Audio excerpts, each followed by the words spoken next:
The morning sun cast long shadows across Riverside High School's courtyard in suburban Atlanta. Tyrese Johnson sat on one of the concrete benches, surrounded by his usual group of friends. His dreadlocks, which he'd been growing for 3 years, caught the sunlight as he moved his head, laughing at his friend Marcus's joke about their upcoming chemistry test. The locks weren't just hair to Tyrese, they represented his heritage, his identity, and years of patient growth. His fingers unconsciously moved to touch them, a habit he'd developed since starting to grow them in freshman year. From the administrative building emerged Mrs. Beth Richardson, her heels clicking against the concrete walkway with military precision. She carried her signature black leather notebook, the one students had learned to fear over the past 2 years since she'd joined the faculty. At 53, Beth Richardson believed firmly in what she called traditional academic standards, though many would later question what tradition she was really defending.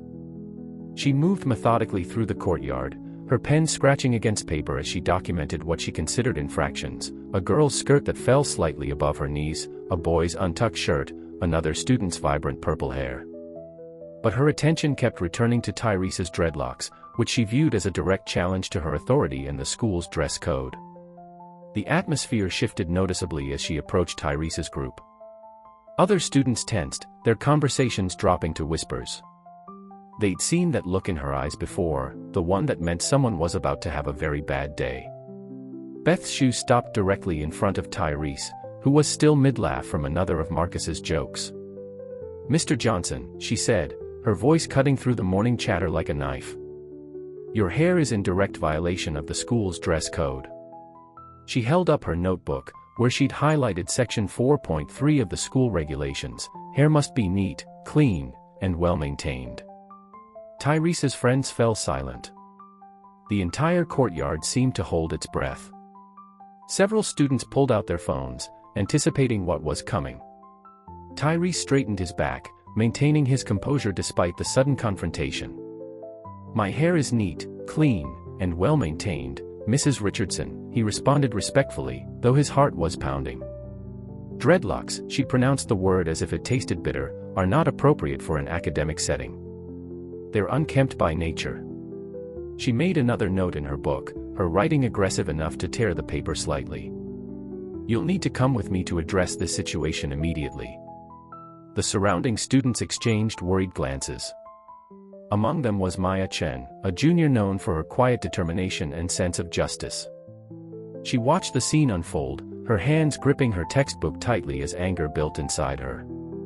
This wasn't the first time Mrs. Richardson had targeted students for their cultural expression, but something about this confrontation felt different, more deliberate, more dangerous. As Tyrese stood up, towering over Mrs. Richardson's small frame, the contrast between them couldn't have been more stark: his youth and vitality against her rigid authority, his cultural pride against her inflexible rules. The tension in the courtyard was palpable as she gestured for him to follow her toward the administrative offices. His friends watched helplessly as he walked away, none of them yet realizing that this moment would spark a movement that would transform their school forever. The fluorescent lights of the administrative office buzzed overhead as Mrs. Richardson led Tyrese inside. The space, typically bustling with activity, had emptied mysteriously upon their arrival, leaving only the school secretary who deliberately avoided making eye contact. Mrs. Richardson directed Tyrese to a small conference room, closing the door behind them with a decisive click. "Sit down, Mr. Johnson," she commanded, moving to a cabinet in the corner. The room felt smaller than it was, the tension making the walls seem to close in. Tyrese remained standing, his hands gripping the back of a chair, watching as Mrs. Richardson retrieved something from the cabinet. When she turned around, the overhead lights glinted off the metal scissors in her hand. "Mrs. Richardson," Tyrese started, his voice steady despite his racing heart, "you can't do this. These are my locks. They're part of who I am."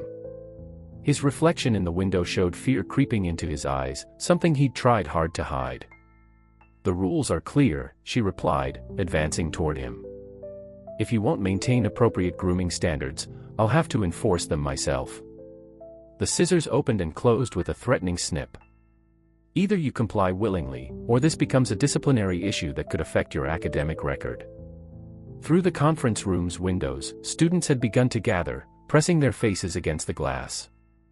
Among them was Maya Chen, her phone raised, documenting everything. The crowd grew larger as word spread through text messages and whispered warnings. Some students ran to find teachers, others stood frozen in horror. Mrs. Richardson positioned herself behind Tyrese, who stood paralyzed by the impossibility of his situation. His academic future hung in the balance: resist and face suspension, possibly expulsion, or submit to this violation of his identity. The choice wasn't really a choice at all. The first cut made a sound that seemed to echo through the room. Tyrese's dreadlocks, representing years of growth and cultural pride, fell to the floor one by one. Each snip of the scissors felt like a physical blow. Tears welled in his eyes, but he refused to let them fall, standing rigid as Mrs. Richardson methodically destroyed a piece of his identity. Outside, the crowd had grown larger. Maya's hand shook as she continued filming, her other hand pressed against her mouth in horror. Some students had begun to cry, others turned away, unable to watch. A freshman girl named Sarah Martinez ran to find the principal, but he was in a meeting off campus. The pile of dreadlocks on the floor grew larger. Mrs. Richardson worked with mechanical precision, as if she were pruning an unruly hedge rather than violating a student's bodily autonomy. When she finally stepped back, surveying her work with satisfaction, Tyrese's head felt impossibly light, exposed. His scalp tingled where the locks had been cut close to his head, leaving an uneven, choppy mess. "Now you look like a proper student," Mrs. Richardson declared, placing the scissors on the conference table. She made a show of brushing hair clippings from her hands, as if completing a routine task. "You may return to class." Tyrese didn't move. He stared at his reflection in the window, a stranger looking back at him. The students outside had fallen completely silent, their phones still recording, their faces masks of shock and anger. Maya's hand had finally steadied as she continued filming, her jaw set in determination. She knew this moment would need to be documented, needed to be shown to everyone who could make a difference. As Tyrese finally turned to leave the conference room, his steps unsteady, the weight of what had just happened settled over the crowd. This wasn't just a haircut. This was an assault on his dignity, his culture, his right to exist as himself in a space that should have protected him. The silence in the hallway was heavy with the knowledge that something fundamental had shifted in their school's atmosphere, and nothing would be the same after this day. Maya's hands trembled as she replayed the video in an empty classroom during lunch period. Around her, a small group of students huddled close, watching the footage with a mixture of horror and determination. The normally quiet classroom had become an impromptu war room, with 5 students who couldn't simply return to their regular routines after witnessing what had happened. "We can't let this stand," Maya said, her voice stronger than she felt. She looked around at the faces of her companions, Jerome from the debate team, Sarah from the school newspaper, Marcus who was Tyrese's best friend, and Lisa from student government. "This isn't just about hair. This is about power and control and racism disguised as school policy." Marcus slammed his fist on the desk, causing everyone to jump. "Tyrese hasn't answered any of my texts. His mom picked him up an hour ago. He's humiliated, man. 3 years of growing those locks, gone in 10 minutes. His voice cracked on the last words. Sarah was already typing furiously on her laptop. "I've been going through the student handbook. There's nothing specific about dreadlocks being against dress code. The language is intentionally vague, neat, clean, and well-maintained. Tyrese's hair was all of those things. We need to organize something big," Lisa suggested, her student government experience kicking in. "Something that can't be ignored. But it has to be peaceful, anything else will just give them ammunition against us." Maya pulled out a fresh notebook and began writing. "We need multiple approaches. First, we document everything. Sarah, can you write an article for the school paper?" Sarah nodded, already outlining the story.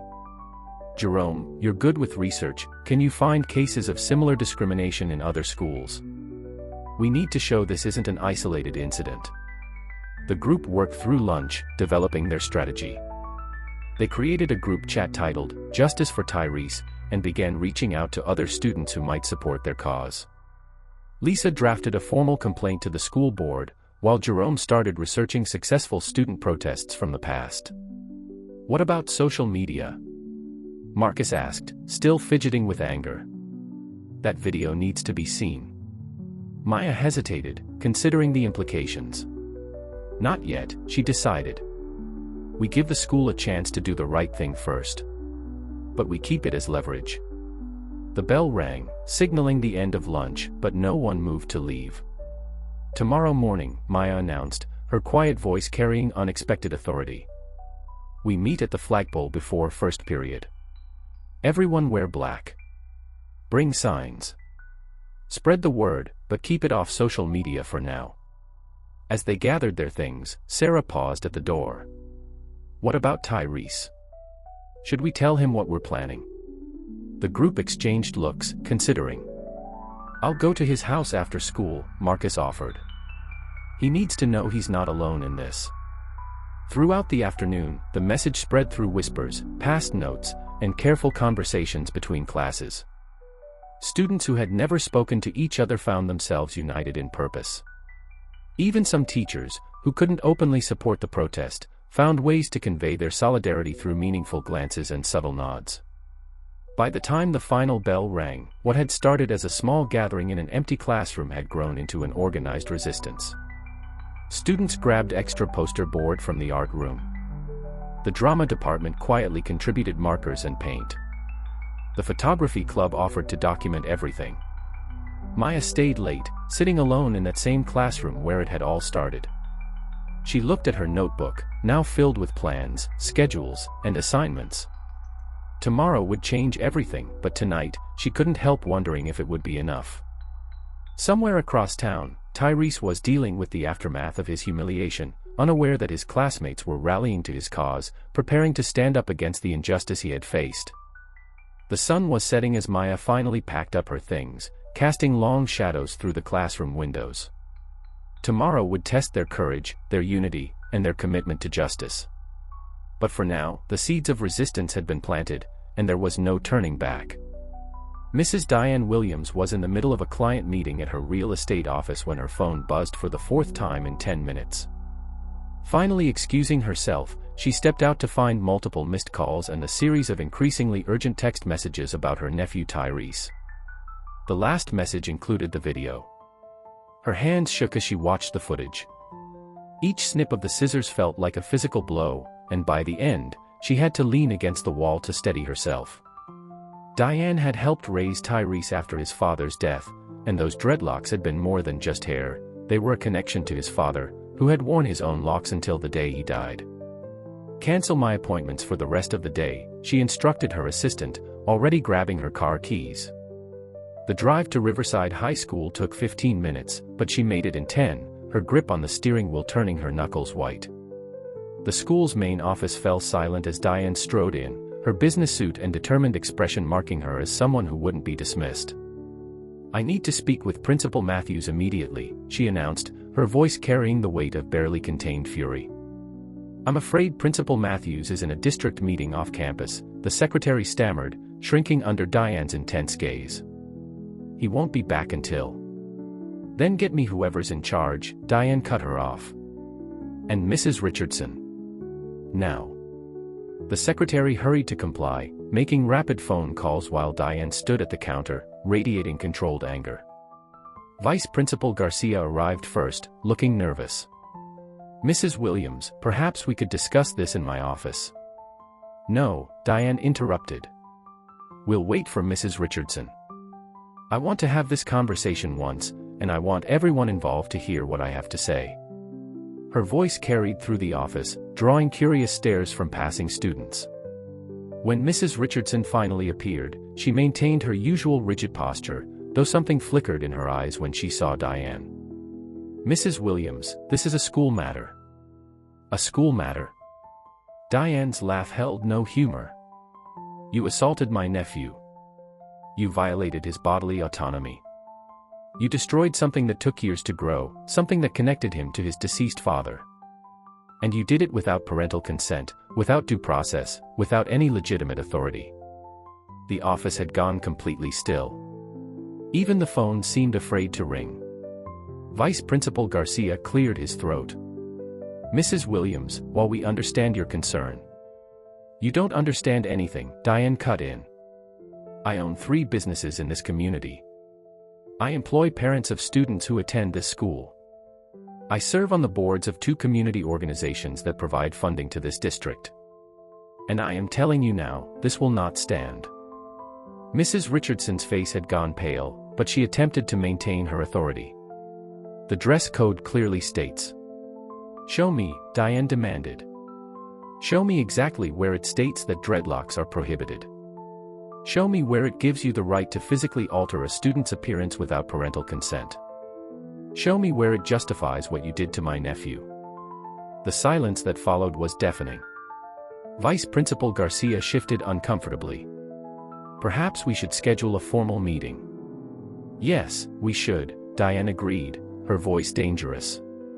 Tomorrow morning, with Principal Matthews, the superintendent, and my lawyer present. We'll discuss not only what happened today but also every other incident of discrimination that's occurred under Mrs. Richardson's watch. She turned to Mrs. Richardson, who had finally lost her rigid posture. And you better pray we don't find more examples of you targeting students based on their cultural expression, because if we do, this won't just be a school district issue. It will become a civil rights case. As Diane turned to leave, she paused at the door.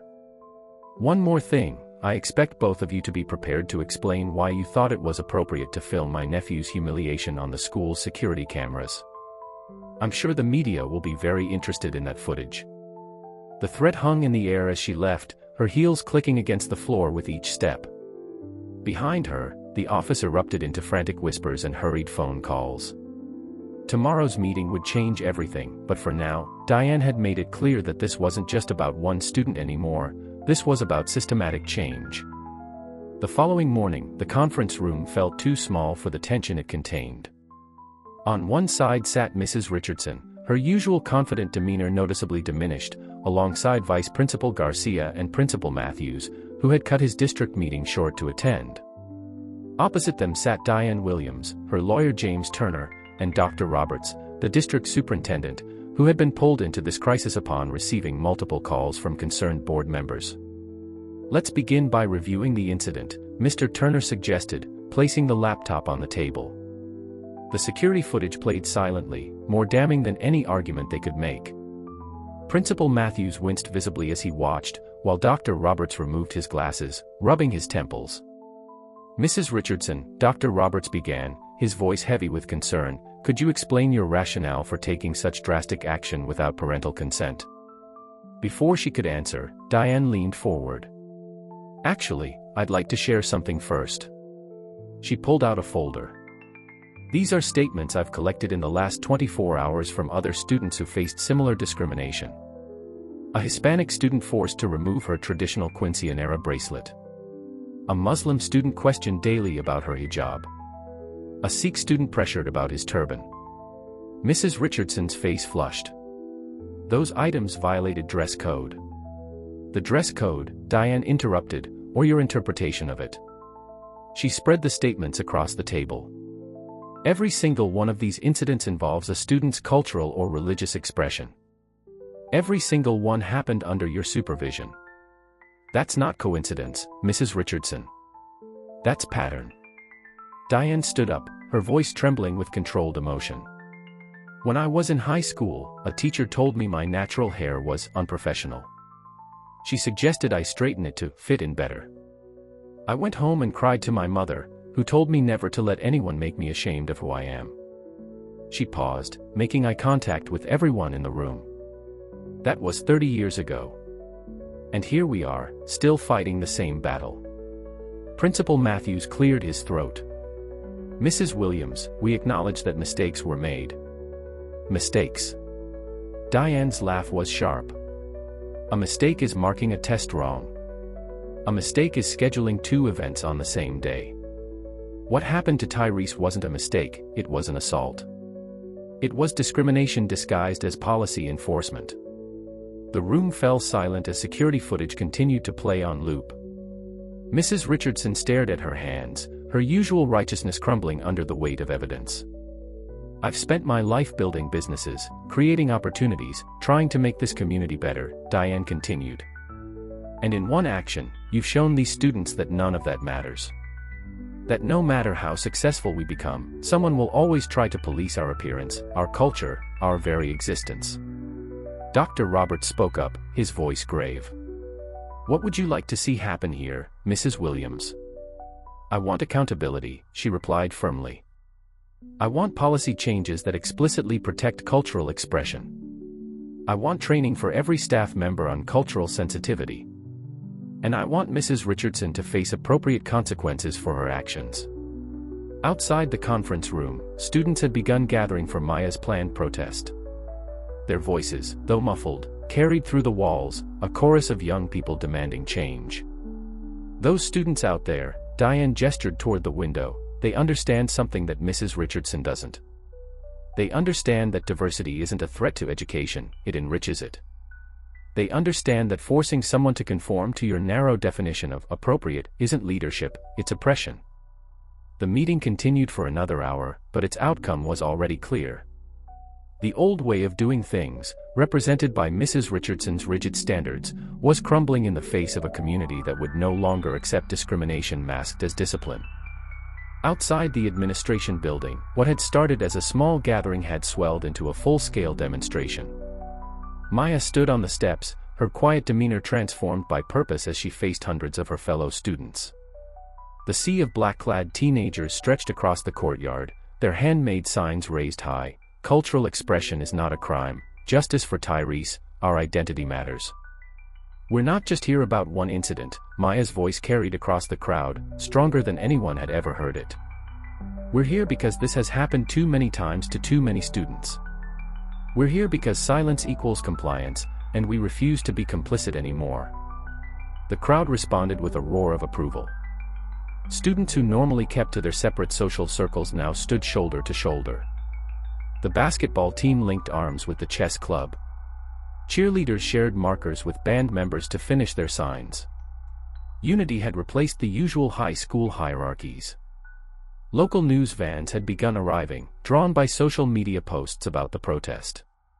Parents who had dropped off their children for school stayed, many joining the demonstration. Among them was Mr. Patel, whose son had been one of those pressured about his turban. He now stood with other parents, holding a sign that read, "Protect our children's heritage." Look around you, Maya continued, gaining confidence with each word. Look at how beautiful our diversity is. Look at how many different cultures, backgrounds, and traditions are represented here. This is what makes our school strong. This is what they're trying to suppress when they tell us to conform to their standards. The crowd parted as a familiar figure approached the steps. Tyrese, his head now covered with a black beanie, walked through the sea of supporters. Students reached out to touch his shoulders, offering silent support. Maya extended her hand, helping him up to stand beside her.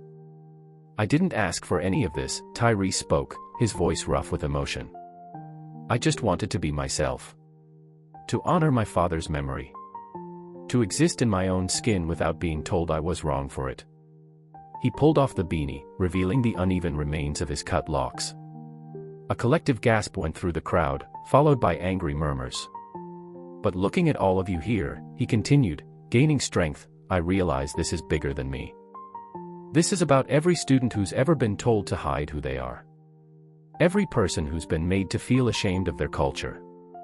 Every kid who's had to choose between their identity and their education.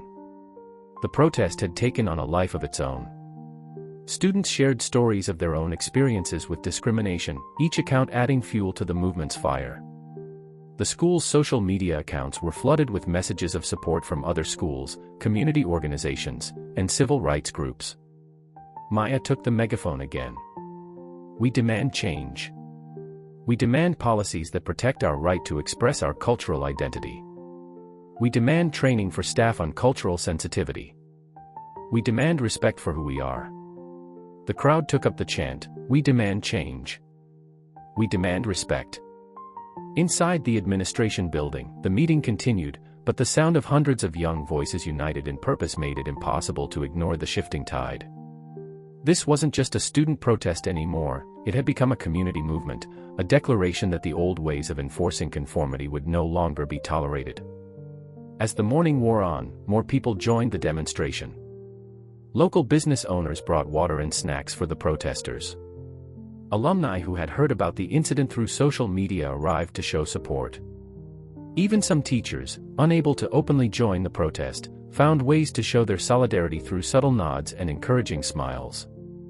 The uprising had transformed from a reaction to a single incident into a powerful statement about identity, respect, and the right to exist authentically in educational spaces. And it was just the beginning. The emergency school board meeting was hastily convened in the school's auditorium, the only space large enough to accommodate the crowd that had gathered. The protest had evolved into an impromptu community forum, with the board members seated on stage, facing their constituents. The tension in the room was thick enough to cut with a knife. Mrs. Richardson sat at one end of the panel, isolated even among her colleagues. Her attempt to maintain her usual stern expression cracked under the weight of hundreds of accusatory stares. To her right, the board members shifted uncomfortably in their seats, aware of the cameras from 3 local news stations recording every moment. "I've enforced the dress code as written," Mrs. Richardson began her defense, her voice echoing through the auditorium. "These rules exist to maintain academic standards." "Academic standards?" Diane Williams stood from her seat in the front row, interrupting. "My nephew maintained a 3.8 GPA. He was in advanced placement classes. His dreadlocks didn't affect his ability to learn or teach others. This was never about academic standards." Murmurs of agreement rippled through the crowd. Student after student came forward to testify, their stories painting a pattern of discrimination that could no longer be ignored. Sarah, from the school newspaper, had compiled a comprehensive report of incidents over the past 2 years, complete with dates, witnesses, and outcomes. In the past 18 months, Sarah read from her report, there have been 27 documented cases of students being disciplined for cultural or religious expression. 25 of these incidents involved Mrs. Richardson. 0 involved white students with dyed hair, visible tattoos, or other dress code violations. The statistics hung in the air like a heavy cloud. Mrs. Richardson's face had gone pale, but she attempted one final defense. The rules must be applied consistently. But they weren't applied consistently, were they? This time it was Dr. Roberts who interrupted, his patience visibly wearing thin. "The evidence suggests very selective enforcement." Tears began to form in Mrs. Richardson's eyes, but they weren't tears of remorse, they were tears of frustration at being challenged, at watching her authority crumble. "These students need structure, discipline. What these students need," Diane cut in, rising again, "is respect. What they need is an environment that celebrates their diversity instead of punishing it. What they need is educators who understand that identity and education aren't mutually exclusive." The board members conferred quietly among themselves, their whispers nearly drowned out by the low rumble of the crowd. Finally, the board president leaned forward to his microphone.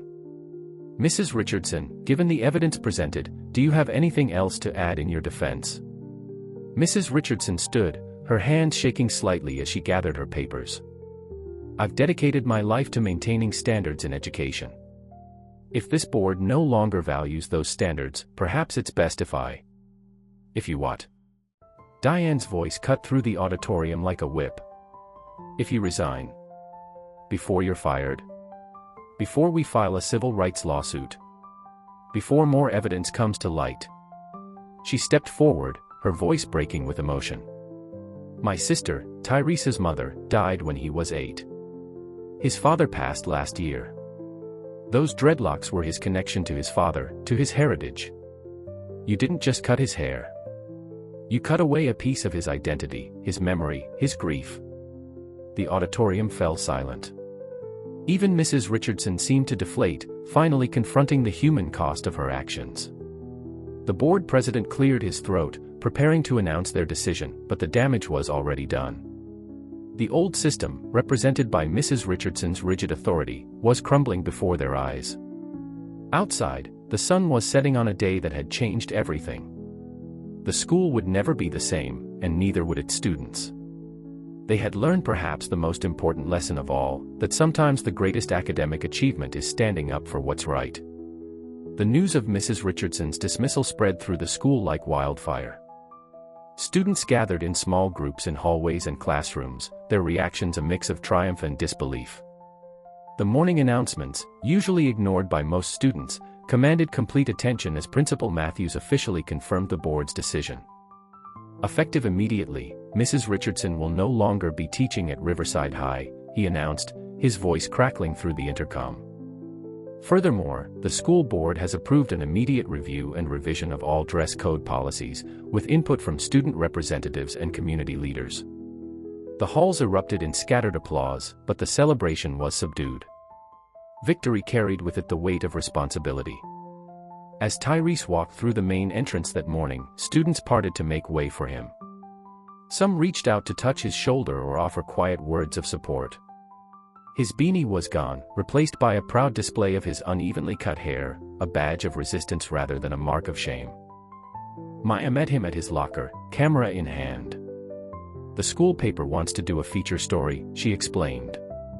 Not just about what happened, but about what comes next. People need to know this isn't the end, it's just the beginning. Throughout the day, students approached Tyrese with their own stories of discrimination, not just from Mrs. Richardson but from a system that had long privileged conformity over cultural expression. Each story reinforced what they already knew: one person's removal wouldn't fix everything. During lunch period, a group of teachers approached Tyrese's table. Ms. Rodriguez, the Spanish teacher who had always worn her traditional jewelry despite raised eyebrows from administration, spoke first. "We failed you," she said simply. "We saw what was happening and stayed quiet. That ends today." The response to Mrs. Richardson's dismissal wasn't universally positive. A small group of parents called the school to complain about lowering standards. A few students posted online defending the old dress code. But their voices were drowned out by the overwhelming support from the community. Local news stations ran features on the story. Civil rights organizations reached out to offer support and resources. Other schools in the district began examining their own policies. What had started as one incident had sparked a broader conversation about cultural expression in educational spaces. Tyrese found himself thrust into a leadership role he hadn't sought. Students looked to him for guidance, teachers asked for his input on policy changes, and younger students saw him as a symbol of resistance. It was overwhelming at times, but he drew strength from the memory of his father, who had always taught him to stand up for what was right. "It's weird," he confided to Maya during a quiet moment between classes. "Last week, I was just trying to get through junior year. Now people are calling me an activist." Maya smiled, adjusting her camera strap. "Sometimes leadership finds you when you're just trying to be yourself," she replied. "That's what makes it authentic." The day ended with an impromptu gathering in the courtyard, the same space where everything had started.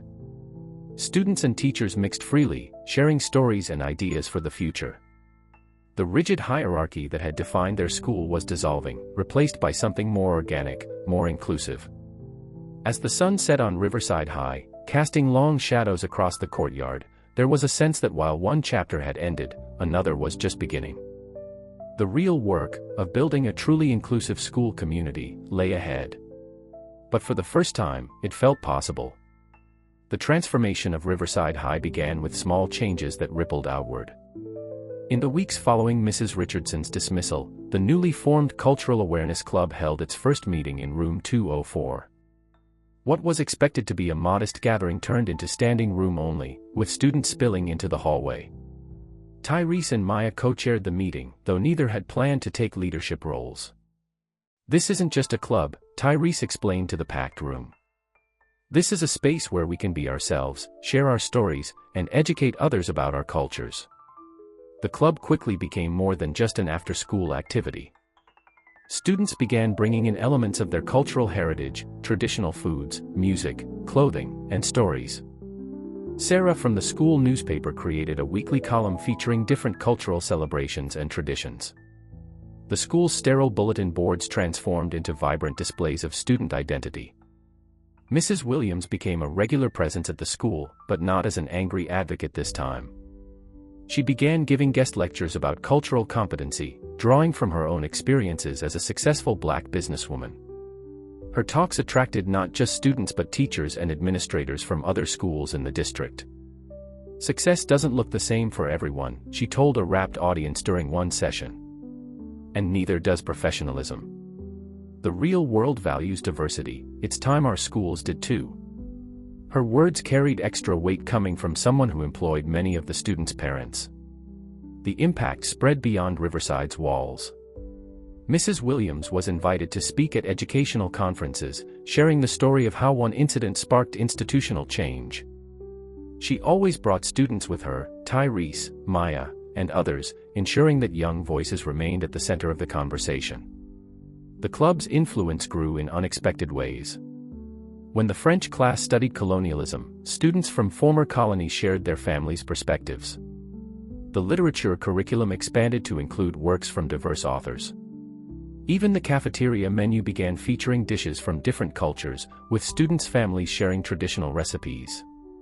Tyrese's hair began to grow back, but he chose not to restart his dreadlocks immediately.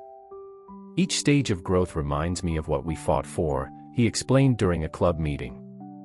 "Sometimes you have to lose something to gain something greater." The school's atmosphere shifted noticeably. Students who had once kept their cultural identity hidden now expressed it openly. A Sikh student who had been considering cutting his hair decided to keep it. A group of Muslim girls started a fashion blog showcasing how they styled their hijabs. The basketball team incorporated traditional African prints into their warm-up jerseys. Principal Matthews, who had initially seemed overwhelmed by the changes, found his own leadership transforming. He began attending club meetings, not to supervise but to learn. "I've been in education for 20 years, he admitted during one session, "but I'm learning more from you students than I ever learned in training." The most profound changes were often the quietest ones. Students from different backgrounds who had never spoken began having lunch together. Conversations about culture and identity became normal, not controversial. The fear that had once permeated the halls, fear of standing out, of being too different, began to dissolve. Maya documented it all, her camera capturing the evolution of their school community. Her photos lined the main hallway, students in traditional dress, celebrations of various holidays, quiet moments of cross-cultural friendship. Each image told a story of transformation, not just of the school but of the students themselves. "We're not just changing rules," Maya observed during a particularly powerful club meeting. "We're changing minds. And that's what real education is supposed to do." 3 months after the incident, Tyrese stood before a packed auditorium at the district's annual education conference.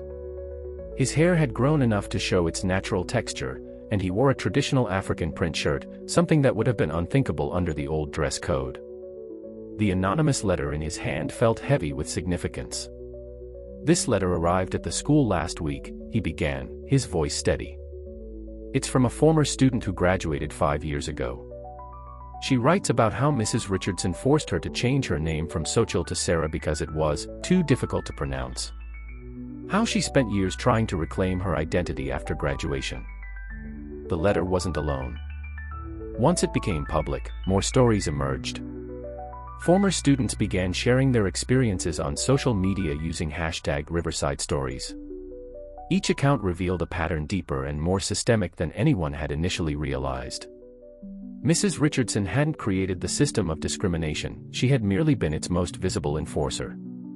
The administration's investigation uncovered dozens of documented incidents, students pressured to anglicize their names, religious jewelry confiscated, cultural celebrations discouraged.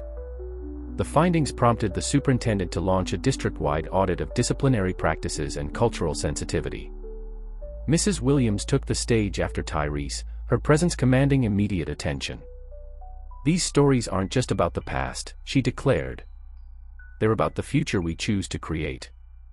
Every student who was silenced, every culture that was suppressed, every identity that was denied, they all deserve more than just an apology. They deserve systemic change." The district responded with unprecedented action. A new position was created, Director of Cultural Integration and Equity. The dress code was completely rewritten with input from students, parents, and cultural leaders. Mandatory cultural competency training was implemented for all staff members. But the most powerful changes came from the students themselves. The Cultural Awareness Club's model was adopted by other schools in the district. Students created a mentorship program, pairing newcomers with peers who shared their cultural background. The school newspaper's cultural column became a district-wide publication. Maya's photo documentation of the transformation became a traveling exhibit, displayed in schools across the state. From conformity to celebration, a school's journey told the story not just of conflict and resolution, but of a community's evolution. During the conference's closing session, Tyrese shared one final piece of news that brought the story full circle. Starting next semester, Riverside High will offer a new course, Cultural Identity and Expression in America. And guess who's been asked to help design the curriculum? The audience erupted in applause as Mrs. Williams joined him on stage. The woman who had fought against discrimination was now helping shape how future generations would learn about cultural identity and respect. The conference ended with a powerful symbol: students from across the district wearing traditional clothing, natural hairstyles, and religious symbols, all things that would have been questioned or banned just months before. They stood together, a living testament to the power of standing up for one's identity. As Tyrese looked out at the audience, he touched his growing hair reflexively. The cut that was meant to shame him had instead sparked a movement. The pain of that day had transformed into purpose. Mrs. Richardson's attempt to enforce conformity had inadvertently created something far more powerful, a generation of students who wouldn't just accept diversity, they would celebrate it. This isn't just a happy ending, he concluded. It's a new beginning. And we're just getting started. The audience rose in a standing ovation, but the real triumph wasn't in the applause. It was in the knowledge that somewhere, a student who might have hidden their identity was instead finding the courage to embrace it. The story of Riverside High had become more than just a cautionary tale, it was a blueprint for change, a reminder that sometimes the greatest lessons happen outside the curriculum, and that true education means learning to celebrate what makes each of us unique.